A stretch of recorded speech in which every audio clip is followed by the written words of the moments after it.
today. I'm Dr. Cheryl Gifford. I'm from Florida Atlantic University, and I am honored to be here with you today as part of the Furious Flower Poetry Center's celebration of Maya Angelou's literary legacy.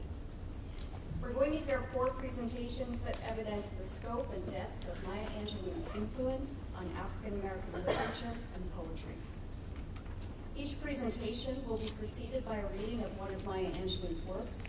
And before we start, I'd like to introduce our panelists in the order of their appearance. Before each presentation, we'll hear a reading of Maya Angelou's poetry by Lauren A. Elaine, who is the Assistant Director of the Furious Flower Poetry Center and an Associate Professor of English at James Madison University. She is the author of Difficult Fruit, a collection of poems about naming and claiming the hard-won fruits of womanhood.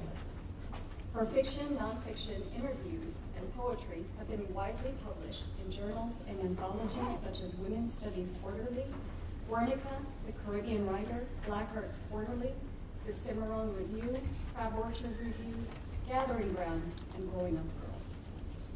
Her work has earned several honors and awards, most recently the Picador Guest Professorship in Literature at the University of Leipzig, Germany, a 2014 Iowa Arts Council Fellowship, and first place in the 2016 Split This Rock Poetry Contest.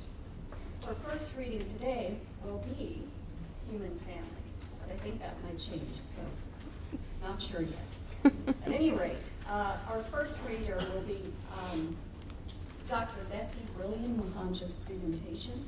Dr. Muhanja is an Associate Professor of Africana Literatures and Cultures, Africana Studies, and Women's and Gender Studies in the Department of English at JMU. Her areas of interest include critical African studies, global feminisms, Africana, transnational and subaltern feminisms, queer African studies, and motherhood studies. Her scholarship has been extensively published in peer-reviewed journals and books. It seeks to define new critical and decolonial knowledge approaches for conceptualizing and theorizing the lived experiences of Africana women and her stories. She is the series editor of Critical African Studies in Gender and Sexuality with Lexington, and she serves on the boards for Michigan State University Press, Ruth Sims Hamilton African Diaspora Series, and the Journal for East and Central African Studies. Dr. Muhanja will tell us about Maya Angelou's love story with Africa, ideologically, politically, and poetically. Then I believe that our next presenter is going to be Dr. Joanne B. Gavin, the Executive Director and Professor of English at James Madison University. She's the Executive Director, by the way, of the Furious Flower Poetry Center. She is the author of Sterling A. Brown, Building the Black Aesthetic Tradition, and the children's book, I Bet She Called Me Sugar Plum. She is also the editor of The Furious Flowering of African American Poetry, Furious Flower, African American Poetry from the Black Arts Movement to the Present, Mourning Katrina, a poetic response to tragedy, and Shaping Memories, Reflections of African American Women Writers. Dr. Gavin's presentation will consider Maya Angelou's role as the People's Poet Laureate. Lauren will then read an excerpt from On the Pulse of Mourning. My presentation will follow. It illustrates how Maya Angelou's inaugural poem serves as a model for those inaugural poets who have followed. I'm the Senior Instructor of English at Florida Atlantic University. My primary focus is Anglo-Caribbean literature. One of my interests is the intersection of Caribbean and African American literatures. Following that, Lauren will read My Guilt, and then Dr. Molly Godfrey will present. Dr. Godfrey is an assistant professor of English at JMU, where she teaches courses on African American literature. She's currently working on a book project on the simultaneously liberating and troubling concept of humanity in segregation-era African American literature. Articles related to this topic have appeared in MFS, which is Modern Fiction Studies, Mellis, and CLA Journal. She's also working on a co-edited volume on racial passing in the age of post-racialism, which is now under review. Finally, building on her experience preserving African American archives in Chicago and Maine, she recently worked with JMU undergrads to produce a permanent exhibit at the Lucy F. Sims Continuing Education Center on the topic of African American education and community life in Harrisonburg. Dr. Godfrey's presentation will discuss the ways in which Maya Angelou's I Know Why the Caged Bird Sings has traveled across generations, the ways that people have intentionally or unintentionally tried to silence it. And I think that's when Lauren is going to conclude with a reading of Still I Rise, which is one of Maya Angelou's most popular poems, as you know. We've got a wonderful panel of people here today to talk about Maya Angelou, to celebrate her legacy. I'm excited. I hope you are too. Please give them a round of applause.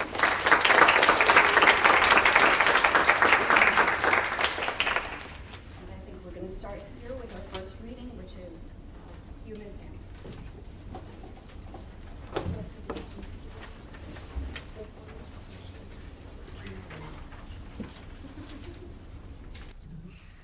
Good afternoon, everybody. Thank you so much for being here this afternoon. I have the task that is simultaneously wonderful and a little daunting of channeling some of Maya Angelou's poetry. And due to our little shift in programming, I'm actually going to read The Mask as an intro to Dr. Mhanja's piece. I want to be sure to say that this poem is Maya Angelou did a mashup, so to speak, of Paul Laurence Dunbar's The Mask, to which she adapted, and she sort of added on to and melded with another poem of hers called When I Think About Myself. And so what I'm going to do is read only an excerpt from what you have in your program that incorporates both Dunbar's and some of Angelou as well. The Mask. We wear the mask that grins and lies. It shades our cheeks and hides our eyes, this debt we pay to human guile with torn and bleeding hearts. We smile and mouth the myriad subtleties. Why should the world think otherwise in counting all our tears and sighs? Nay, let them only see us while we wear the mask. We smile, but oh my God, our tears to thee from tortured soul arise. And we sing, oh baby doll, now we sing. The clay is vile beneath our feet and long the mile, but let the world think otherwise. We wear the mask. When I think about myself, I almost laugh myself to death. My life has been one great big joke, a dance that's walked, a song that spoke. I laugh so hard, I almost choke. When I think about myself, 70 years in these folks' world, the child I work for calls me girl. I say, ha ha ha, yes ma'am, for working's sake. I'm too proud to bend, too poor to break. So I laugh until my stomach ache when I think about myself. My folks can make me split my side. I laugh so hard, ha ha, I nearly died. The tales they tell sound just like lying. They grow the fruit, but eat the rind. Nice.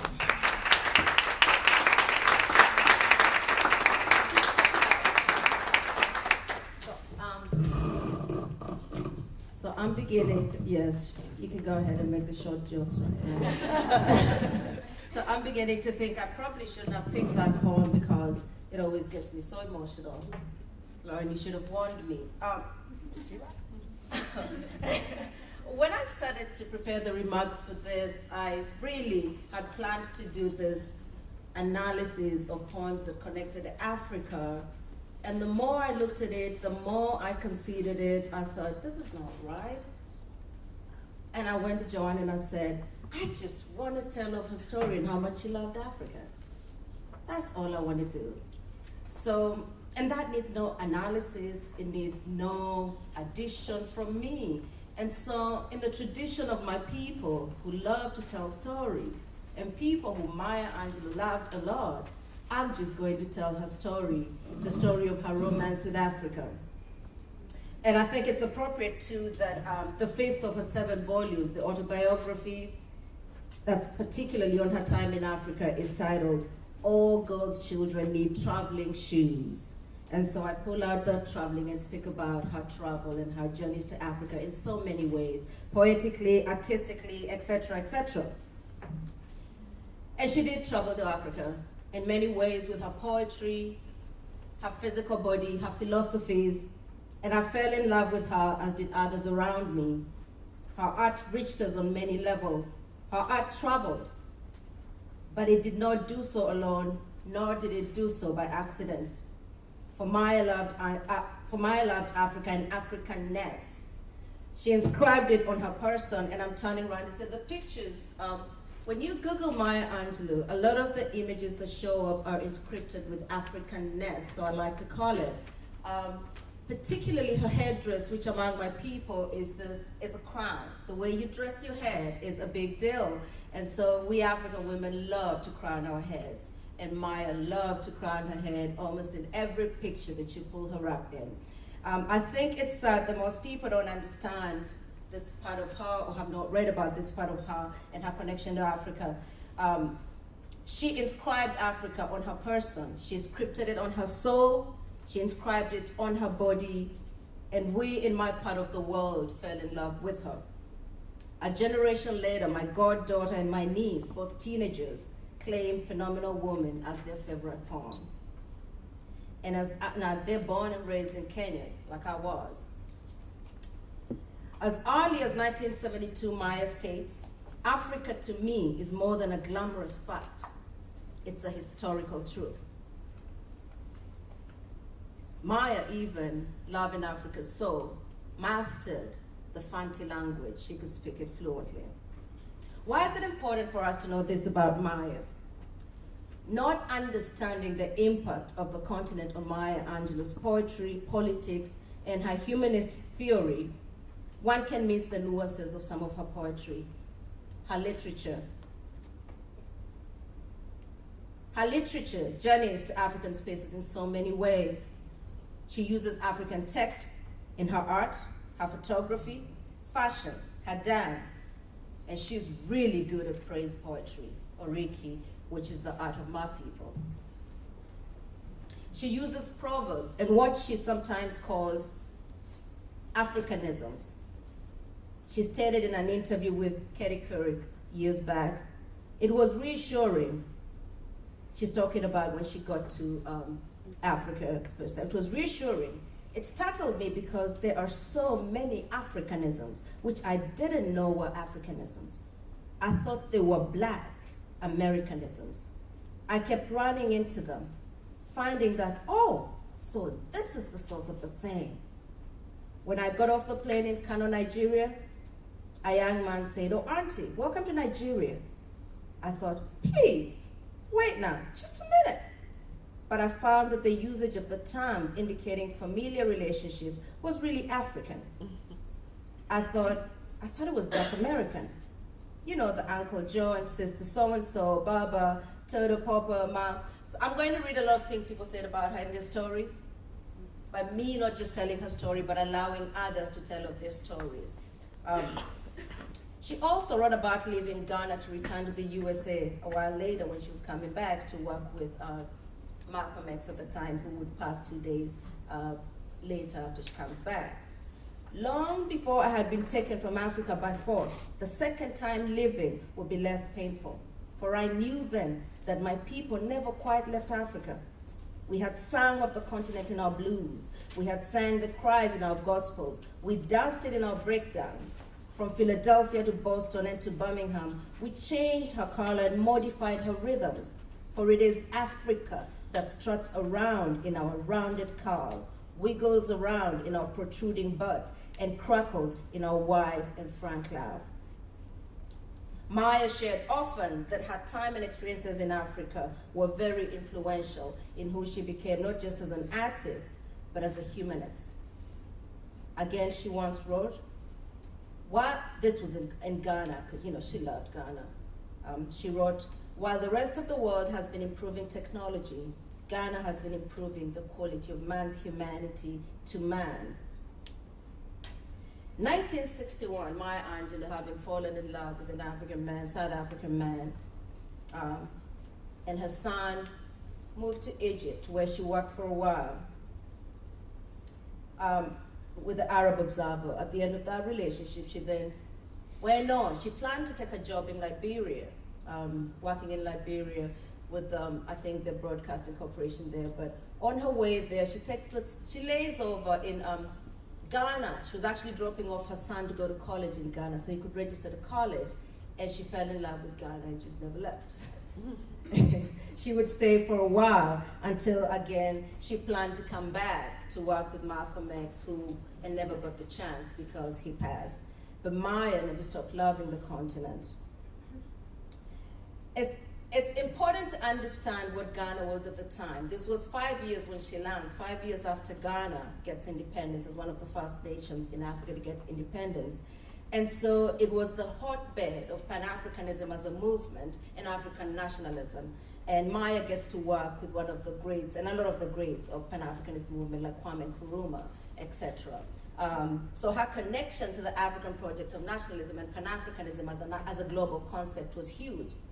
But at the same time, Ghana was a hotbed for, there was an entire community of African Americans, of course, in Ghana at the time. But at the same time, the connection between the civil rights movement happening in the US and the Pan-African movement globally and the nationalist movement in Africa, rooted specifically out of Ghana because they were independent at the time and Kwame Nkrumah was championing the movement, is what Maya Angelou landed into and became a very significant part of, actually. It is well documented that at this time, many of the greats of the civil rights era movement were in Ghana. We're talking about MLK, Ralph Burns, Adam Clayton Powell, Malcolm X, C.L.R. James, Muhammad Ali, W.E.B. Du Bois, and many, many others. And most of them got to work with her, and she got to work with them. And it was in this environment she arrives. In fact, during the March on Washington in 1963, at the same time that was happening, there was a match outside the US Embassy, and Maya Angelou was carrying a sign in honor of Du Bois, who had died the day before. Melissa Harris Perry says of Maya's time in Angelou, she says, "You can read work from many African Americans who through the 50s and 60s became engaged in the anti-colonial movement. There's a sense of broader reality of blackness that is seductive politically and culturally." Maya herself does say in a different interview, the African American who did go back to Ghana in particular during Kwame Nkrumah's reign learned something about himself, herself, that would have been impossible lessons to learn in any other arena, in any other circumstance. I would like to play the short poem, Africa, that Maya writes as a tribute to Africa. In conclusion, I just want to read a statement that Mary Nana writes, who was her mother, who was a family friend of Maya's, about when she got the news of her passing, as she called her mother. She writes about calling to inform her mother about Maya Angelou's passing. She was distraught. I told her about a photo I have of her and Auntie Maya cooking, as they always did when they were together. That from the book, she said, that was from the book party Paul and I threw for her when I know why the Caged Bird Sings was published, she said. She wanted only Ghanaian food, Mom explained. Together they prepared kontomire, a Spanish coup, and groundnut soup. But Mom added, weeks before the party, Auntie Maya had placed one special request. She wanted me to make dokunu okenke, as it is also called, in a bowl of fermented cornmeal that is wrapped in either corn or plantain leaves then steamed. Though it is a classic Ghanaian food, it is not one that is usually favored by foreign palates. But she wouldn't let us put that out for the guests. She kept that for herself and ate it after the party was over. And right then, she says, I could picture Auntie Maya as I knew her, dressed in a traditional Ghanaian kaba and slit outfit with a duku head wrap, sitting at Uncle Paul's kitchen table, eating dokunu with her fingers, flashing that huge, full-toothed smile of hers and fully enjoying the richness of her life in that moment. So I just want to say that often when we read Maya's politics, her philosophy, her poetry, her theories, a lot of it is born out of her experiences, love of Africa, and when we don't see that, we miss quite a lot in what she's trying to write. Thank you.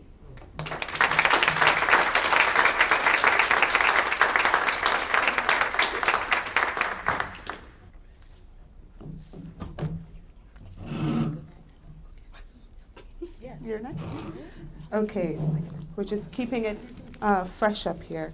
All right, the next one I'm going to read is Human Family. I note the obvious differences in the human family. Some of us are serious, some thrive on comedy. Some declare their lives are lived as true profundity, others claim they live the real reality. The variety of our skin tones can confuse, bemuse, delight, brown and pink and beige and purple, tan and blue and white. I've sailed upon the 7 seas and stopped in every land. I've seen the wonders of the world, not yet one common man. I know 10,000 women called Jane and Mary Jane, but I've not seen any two who really were the same. Mirror twins are different, although their features jibe, and lovers think quite different thoughts while lying side by side. We love and lose in China, we weep on England's moors, and laugh and moan in Guinea, and thrive on Spanish shores. We seek success in Finland, are born and die in Maine. In minor ways we differ, in major we're the same. I note the obvious differences between each sort and type, but we are more alike, my friends, than we are unalike. We are more alike, my friends, than we are unalike. We are more alike, my friends, than we are unalike.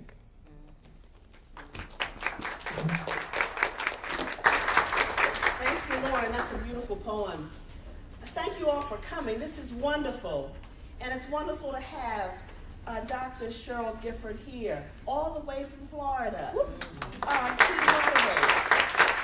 have to tell you that this was her idea.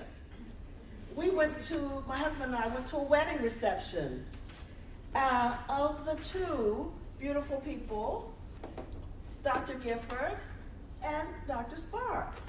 George Sparks, who is the Dean of Performing and Visual Arts.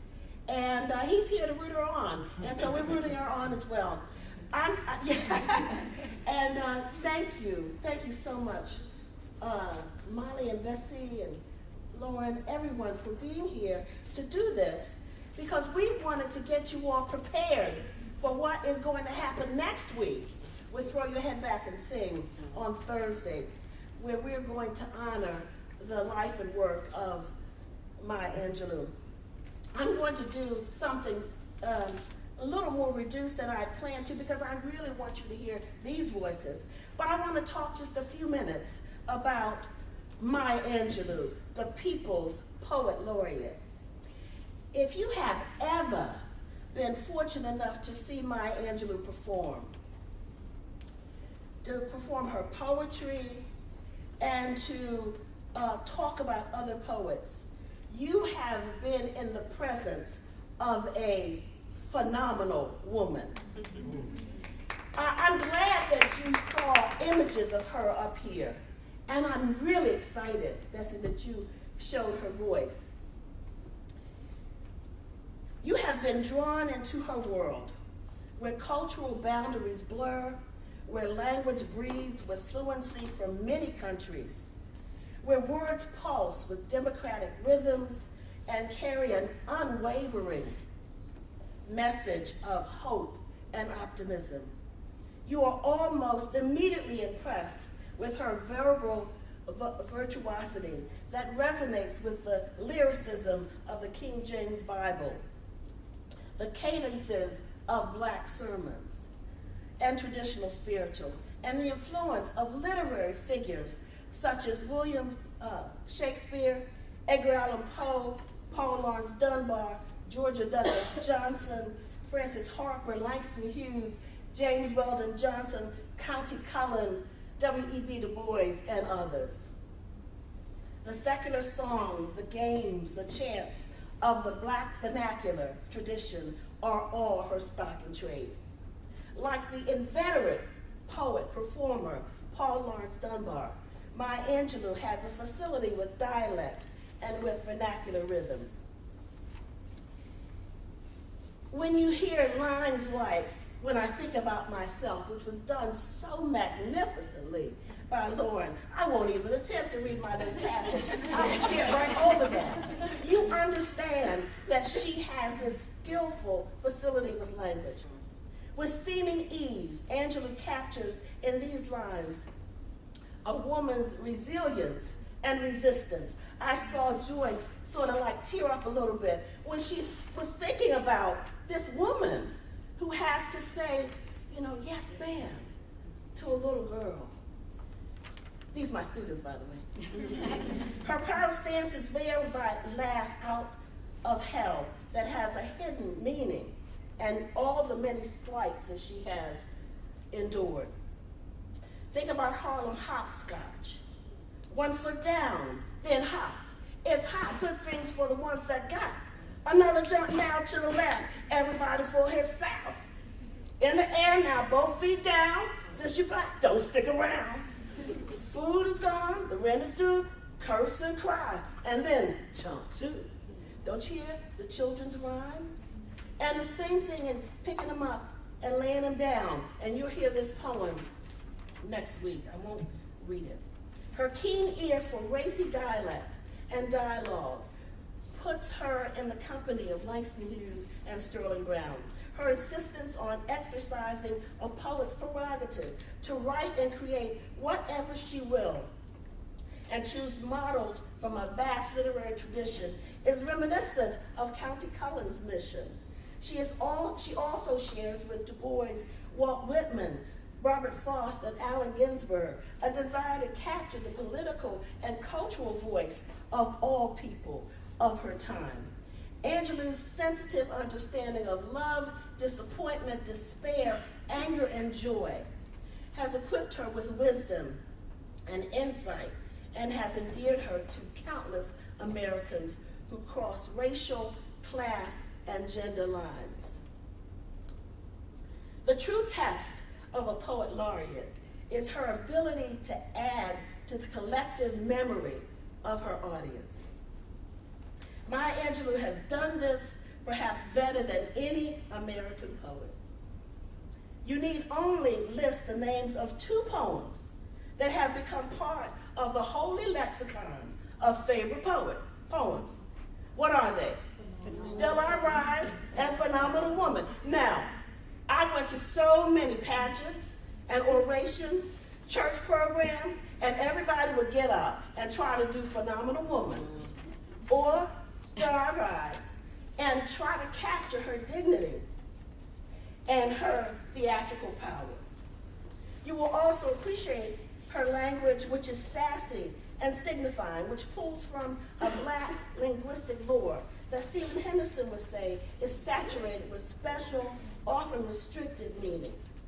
Add to her delivery a rich rhetorical grace that we have come to expect from our cultural heroes and heroines. And I don't have to mention all of them, but think about David Walker's passionate and angry lyrics, or Ida B. Wells' razor-sharp logic, or W.E.B. Du Bois's wit. Her poetry also has adapted to the oracle giants of the 20th century, like Martin Luther King, Malcolm X, and Jesse Jackson. No American poet since Robert Frost at the inauguration of John F. Kennedy in 1961 has commanded such a public forum.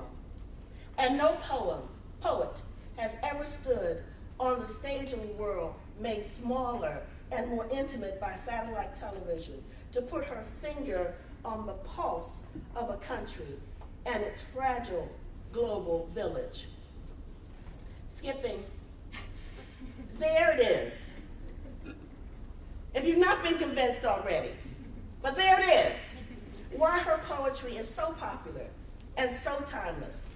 Why it continues to bridge cultures and cross lines in gender, race, and national boundaries. Her best poetry in seeking to explore the soul joins the ranks of iconic poems such as Sterling Brown's Strong Men, Margaret Walker's For My People, Gwendolyn Brooks's We Real Cool, you know these, don't you? James Weldon Johnson, Lift Every Voice and Sing. Langston Hughes, Mother to Son. Or Maury Evans, I Am a Black Woman. With their explorations of courage, determination, perseverance, rage, humor, cool, and tough-minded grip on reality, these poems tap into the very soul of the people. Perhaps critics will take note and try to figure out what the people have known all along, as they made Maya Angelou the people's choice for Poet Laureate.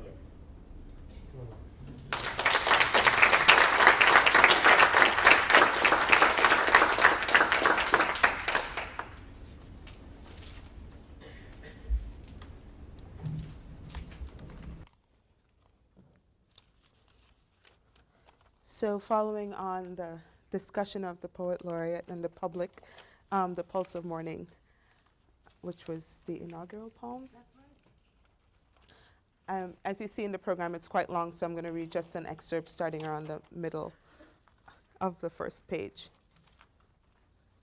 Come to me here beside the river. Plant yourself beside me here beside the river. Each of you, descendant of some passed on traveler, has been paid for.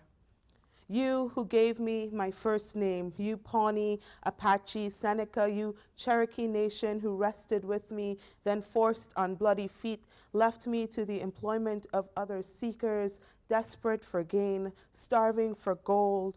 You, the Turk, the Swede, the German, the Scot, you, the Ashanti, the Yoruba, the Crew, bought, sold, stolen, arriving on a nightmare, praying for a dream. Here, root yourselves beside me. I am the tree planted by the river which will not be moved. I, the rock, I, the river, I, the tree, I am yours. Your passages have been paid. Lift up your faces. You have a piercing need for this bright morning dawning for you. History, despite its wrenching pain, cannot be unlived, and if faced with courage, need not be lived again. Lift up your eyes upon the day breaking for you. Give birth again to the dream. Women, children, men, take it into the palms of your hands, mold it into the shape of your most private need. Sculpt it into the image of your most public self. Lift up your hearts. Lift up your hearts. Each new hour holds new chances for new beginnings. Do not be wedded forever to fear, yoked eternally to brutishness. The horizon leans forward, offering you a space to place new steps of change. Here, on the pulse of this fine day, you may have the courage to look up and look out upon me, the rock, the river, the tree, your country. No less to Midas than the mendicant, no less to you now than to the mastodon then. Here, on the pulse of this new day, you may have the grace to look up and out and into your sister's eyes, into your brother's face, your country, and say simply, very simply, with hope, good morning.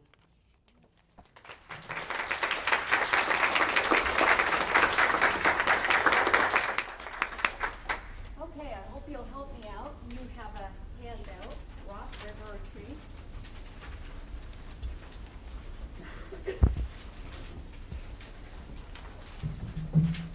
I think Maya Angelou's poetry is best read aloud and together, so hopefully you'll enjoy this.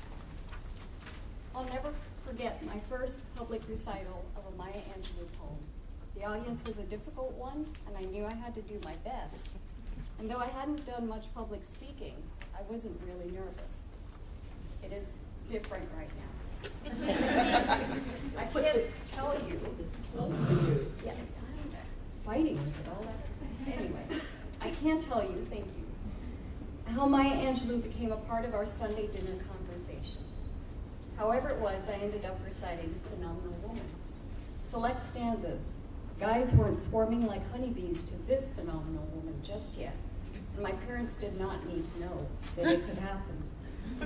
The thing I remember most is my grandfather's face. As I recited the words, I could see him joining them into a poem in his head. That and amusement at my uncommon theatrics, and something else that I couldn't read and hadn't been able to until I returned to the memory when I started this project. It was the hope that one day I might know that what I was saying was true of me too. I didn't understand it before, because my grandfather was most definitely not a phenomenal woman. How could he understand what it meant to be one? I hadn't considered the phenomenal woman he'd married or the phenomenal daughter they'd raised, she who would become my mother. Sure, the poem's speaker tells us about being a phenomenal woman, but as readers, we're put in the same position my grandfather lived. We're her admirers. He knew what it was to admire phenomenal women, and he hoped that I'd be able to admire what I would become too. I'm telling you this story because it illustrates Maya Angelou's ability to speak to most anyone. It's what most poets hope to do, to speak to our experience regardless of who we are. We're here celebrating Maya Angelou's legacy, and it really is a living legacy. We can see that in how the poem she wrote for Bill Clinton's first inauguration, which is on the Pulse of Morning, has inspired every inaugural poet since. Her reading on that morning in January 1993 also illustrated that anyone can access a poem. I asked poetry classes, why isn't poetry more popular? If it speaks to our souls as you suggest, why don't we read more of it? Why don't more Americans know who the poet laureate is, or that there is one? According to Wikipedia, which as we know is the source of all knowledge, the U.S. Poet Laureate's job is to, quote, raise the national consciousness to a greater appreciation of the reading and writing of poetry. Though she did not hold the title, Maya Angelou did just that through the most public of readings. And I think it's safe to say that although she was not the first, she set the cornerstone for inaugural poetry in doing so. There have been 5 inaugural poets to date. The first was Robert Frost, who read for John F. Kennedy's inauguration. Being the first, Frost could have established what an inaugural poem should be. But if we look at the inaugural poems written after Maya Angelou's, we see that they have more in common with her work than they do with his. They seem to have chosen On the Pulse as a model for their own work. The first theme Maya Angelou's work inspires is an emphasis on the present, how characteristic of the woman herself. These lines from On the Pulse, which I think we just heard, summarize her personal philosophy. History, despite its wrenching pain, cannot be lived, and if faced with courage, need not be lived again. Frost read 2 poems, Dedication, which he had written for the ceremony, and The Gift Outright, which he had written a while before and modified at Kennedy's request. One idea that we see in Dedication, which Frost could not read, could not complete reading, because his vision was poor and he was blinded by the sunlight, is that the past serves as a model for the present. The poem predicts that with Kennedy at the helm, America would experience the glory of a next Augustan age, a golden age of poetry and power. Another thing we see in Frost's poem is the use of past tense. The Gift Outright begins as a history. The land was ours before we were the land's. She was our land more than 100 years before we were her people. And On the Pulse of Morning, the past is an artifact. The rock, river, and tree are, quote, host to species long since departed. They marked the mastodon, the dinosaur left dry tokens of their sojourn here on our planet floor. Okay, first reading, rocks. Here's your shining moment. Read what you have. Ready? Come. You may stand upon my back. Oh, come on. And face your distant destiny. But seek no haven in my shadow. I will give you no hiding place down here. The rock cries out today, you may stand on me, but do not hide your face. You guys rock. For the rock, the past is cowardice. Seek no haven in my shadow. Look to your future, don't hide from it. Miller Williams was the 3rd inaugural poet. He read at Clinton's 2nd inauguration. Though his poem is titled Of History and Hope, its emphasis is on the latter. He suggests that history is a burial ground where the disenfranchised dead rest. He writes that they want to know, where are we going to be and why and who? The poem is built on this question. How do we fashion the future? Who can say how, except in the minds of those who would call it now? On the Pulse reinforces the importance of the present through allusions to popular culture. This democratizes poetry and gives people access to a poem's meaning by virtue of their belonging to a culture. An allusion is like poetic shorthand. We might not recognize why an implicit allusion sounds familiar, but we know that it does. And whatever is associated with that allusion deepens whatever the poem's meaning is. As I mentioned, Frost's the gift outright is a history. It goes back to a century before we were the land's people. We didn't experience that. It makes it hard to connect with it. The poem's diction also makes it difficult to access its message. We gave ourselves to the land vaguely, he writes. That land is still unstoried. And at the end of the poem, the land, such as she was, is such as she would become. If you had an opportunity to attend one of Maya Angelou's lectures, you know that she spoke in art forms. She'd speak, she'd recite poetry, she'd sing. I've seen her speak a few times.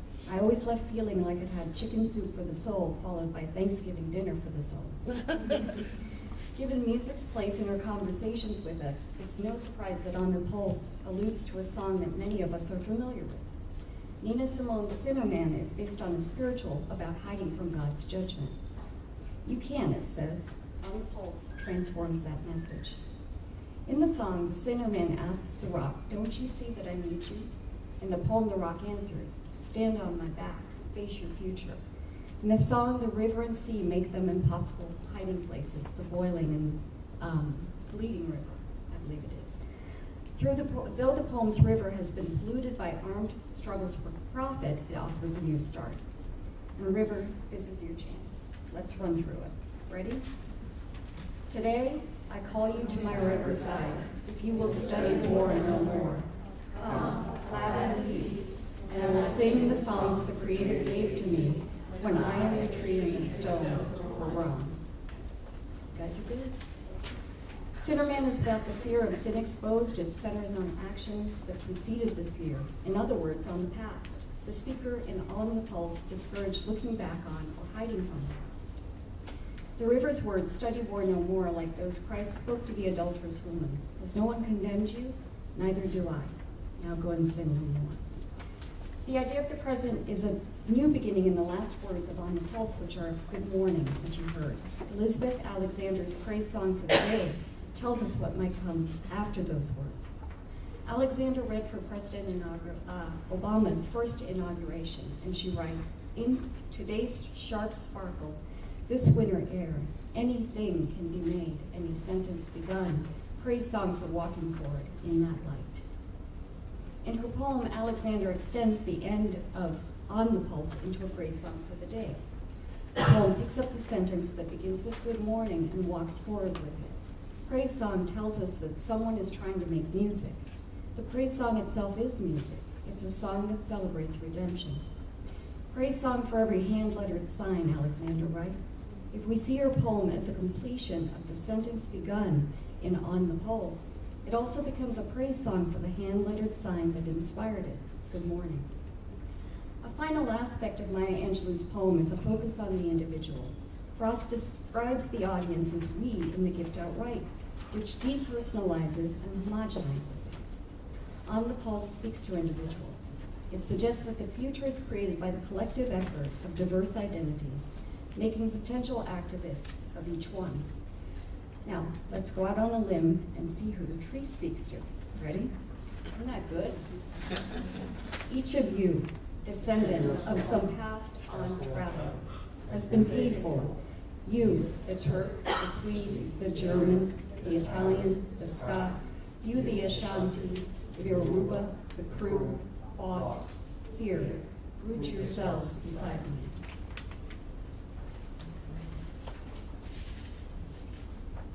We're almost finished, so don't leave yet. Prior to this part of the poem, the tree tells us that anyone can hear its message, which you heard Lauren read. Asian, Hispanic, Jew, African, Native American, Sioux, Catholic, Muslim, French, Greek, Irish rabbi, priest, sheik, gay, straight, preacher, privileged, homeless, teacher, they hear, they all hear. A litany of identities that all contribute to the course of the country's future. What I love about that part of the text is that each one of those words is capitalized, or identities, which says no matter who you are, you matter. Richard Blanco, who read at President Obama's second inaugural ceremony, also addresses the audience personally. In One Today, he describes my face, your face, millions of faces in the morning's mirrors, each one yawning to life, crescendoing into our day. He puts a face to each person on our way to clean tables, read ledgers, or save lives, to teach geometry or ring up groceries, as my mother did for 20 years. Blanco's view parallels the significance of diversity and On the Pulse. All of us are as vital, he writes, as the one light we move through. Maya Angelou once said that she'd learned that people would forget what you said, people would forget what you did, but people would never forget how you made them feel. She made her audience feel that they belonged in her poem and to the possibilities it celebrated. The inaugural poems since reflect her influence. This tells us how resonant and relevant her work was. It also illustrates a poem's ability to inspire people on a socio-political level. Ironically, this is because it transcended political persuasion. It went beyond party wins and losses to remind us that whatever happens after the vote is just as important as the vote itself, and that each of us can create what happens. And that is it. Thank you.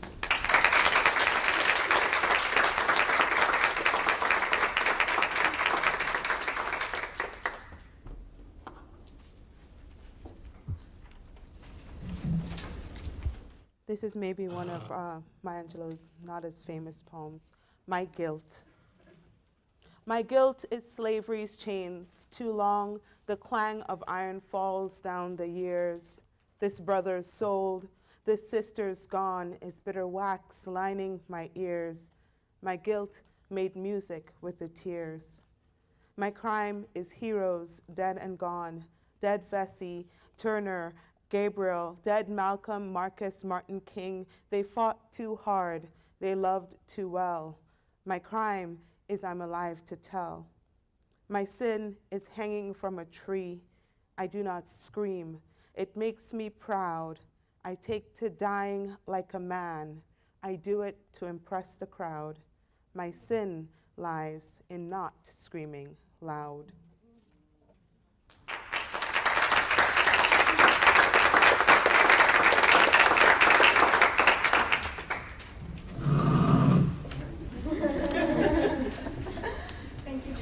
Thank you all for being here.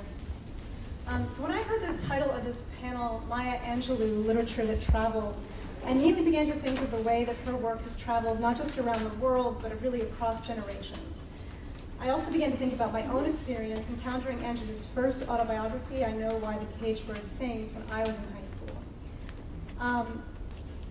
I know that on the topic of Angelou's autobiographical writing, Caged Bird is really just the beginning, but because of my own personal attachment to the work as one of the first works of African American literature ever handed to me by a public school teacher, I want to focus on this text, on its capacity to speak to young people across generations, on the risks that it faces of being silenced. Such efforts to silence Caged Bird, I think, are especially troubling, given the book's own internal insistence on the danger of silence and on the power and necessity of song.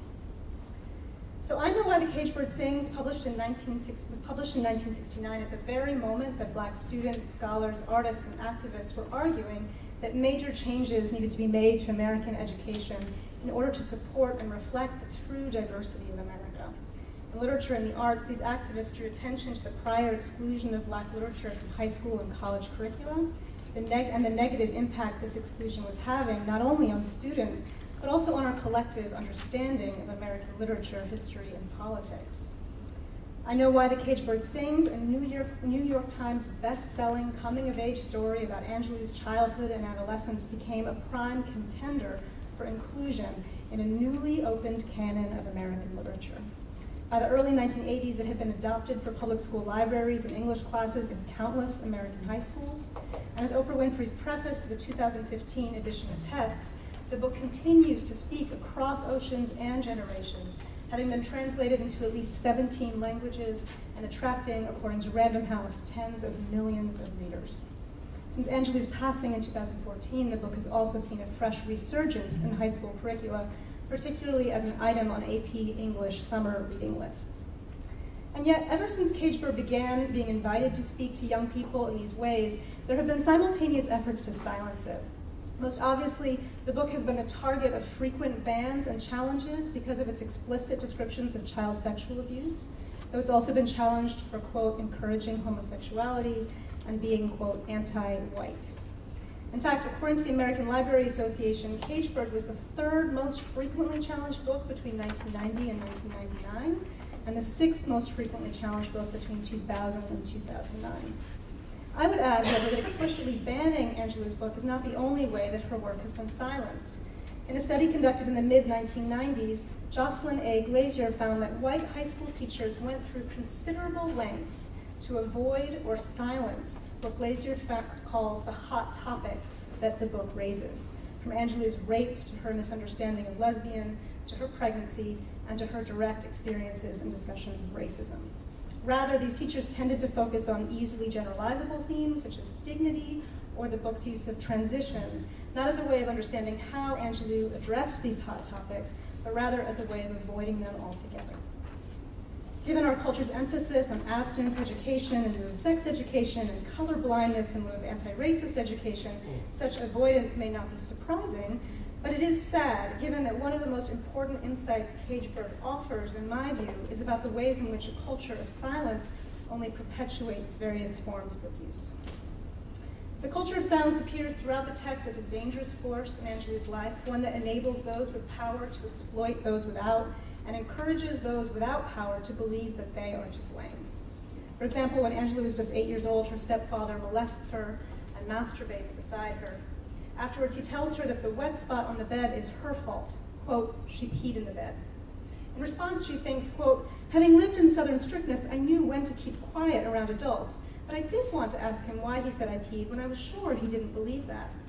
Deciding to say nothing, she concludes that if he thinks she wet the bed, then she must have, quote, made him ashamed of me. When he then directly forbids her from telling anyone what, quote, they did, she is even more confused. Quote, what have you done? We? Obviously, he didn't mean peeing the bed. I didn't understand and didn't dare ask him. Nor did she dare ask anyone else. Quote, it was the same old quandary. I'd always lived it. There were an army of adults whose motives and movements I couldn't understand, who made no effort to understand mine. Believing herself to be to blame for her subsequent rape and her stepfather's later death at the hands of vigilantes, she retreats even further into silence. Quote, I had to stop talking. Surely this barrier, this silence that separates the generations and isolates young women in self-reproach is precisely what Angelou's narrative aims to break down, both with the sympathy and understanding that her adult voice extends to her childhood perspective, and also with the sympathy, understanding, and knowledge that it offers to a new generation of readers. While it's wonderful, therefore, to see the renewed attention Cageburg is receiving in high school English curricula, its recent inclusion as a summer reading option in a number of schools strikes me as not quite enough. After all, if we can't expect all teachers to be willing, in Toni Morrison's words, to, quote, speak the unspeakable of this text, can we reasonably expect all high school students to be able to do so on their own? Certainly, there will be many students for whom the hot topics the book addresses are already familiar, for whom it will be a joy to hear the word speak without being told that really it speaks in another far safer way. There will also be many students, though, for whom what the work has to say is too hard to hear, for whom assignments about dignity and transitions offer too many opportunities to look away, or for whom the unguided encounter with the unfamiliar may only perpetuate misunderstanding. Indeed, in one scene in Cageburg, Angelou encounters the concept of lesbianism in a book, but has no guidance about how to read. And the result is unmistakable condescension. Quote, I became a bleeding heart for the downtrodden, misunderstood lesbians. I thought lesbian was synonymous with hermaphrodite, and when I wasn't actively aching over their pitiful state, I was wondering how they managed simpler body functions. Little does she realize that she too continues to misunderstand. To protect against such dangers of misreading, Cageburg insists not just on the power of reading, but on the power of reading with others. Thus, the route by which Angelou recovers from her mutism after her rape is not just by reading, but by learning to read out loud. And when Angelou's ignorance about lesbianism leads to her misunderstanding of her own body, her mother also asks her to read out loud, transforming what was shrouded in silence, mystery, self-reproach, and pity into something, quote, very clear and normal sounding. And finally, when the proud graduating class of 1940 is faced with a white speaker at their graduation ceremony whose, quote, dead words silence the students' futures by telling them what limited things they can become, it is the shared spoken word that fights back. Henry Reed, the conservative, the proper, the A student, does something unexpected, unspeakable, and brave. Turning away from the safe, Hamlet-inspired speech he'd so carefully memorized, he, quote, turns to us, the proud graduating class of 1940, and sings, nearly speaks, the poem written by James Weldon Johnson, Lift Every Voice and Sing. Hearing the words of the song, Angelou says, quote, really for the first time, the tears that slipped down my face were not wiped away in shame. And this is, of course, this very song that had been silenced. They weren't allowed to sing in the presence of the white man, and he then sings it anyway. This shared song is an expressive force that fights the silence that breeds such misplaced shame. Speaking the supposedly unspeakable, Gifford argues, is the most powerful weapon available to those that the dominant culture wants to keep silent. This is why the Gifford sings. And this is also why the opening scene of Gifford is so powerful. In it, a young Angelou forgets the church-sanctioned words she's supposed to recite because, as she puts it, other things were more important. Running out of the church, she wets herself, foreshadowing the wet bed and the shame that her stepfather later falsely attributes to her. Quote, I tried to squeeze it back, to keep it from speeding, but when I reached the church porch, I knew I'd have to let it go, or it would probably run right back up to my head, and my poor head would burst like a dropped watermelon, and all the brains and spit and tongue and eyes would roll all over the place. So I ran down into the yard and let it go.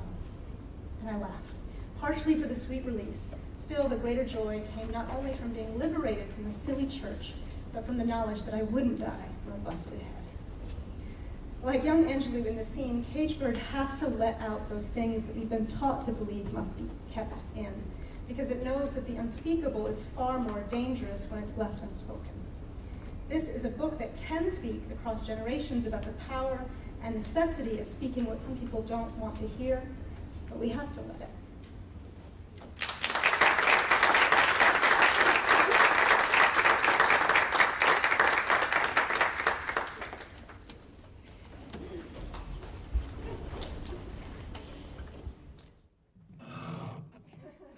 We're gonna rise. So I'm gonna call on you in the end, whoever's left, and hopefully you'll join in. You may write me down in history with your bitter, twisted lies. You may tread me in the very dirt, but still, like dust, I'll rise. Does my sassiness upset you? Why are you beset with gloom? 'Cause I walk like I've got oil wells pumping in my living room? Just like moons and like suns, with the certainty of tides, just like hope springing high, still I'll rise. Did you want to see me broken, bowed head and lowered eyes, shoulders falling down like teardrops, weakened by my soulful cries? Does my haughtiness offend you? Don't you take it awful hard, 'cause I laugh like I've got gold mines digging in my own backyard. You may shoot me with your words, you may cut me with your eyes, you may kill me with your hatefulness, but still, like air, I'll rise. Does my sexiness offend you? Does it come as a surprise that I dance like I've got diamonds at the meeting of my thighs? Out of the huts of history's shame, I rise. Up from a past that's rooted in pain, I rise. I'm a black ocean, leaping and wide, welling and swelling. I bear in the tide, leaving behind nights of terror and fear. I rise into a daybreak that's wondrously clear. I rise, bringing the gifts that my ancestors gave. I am the dream and the hope of the slave. I rise, I rise, I rise. Thank you all for being here.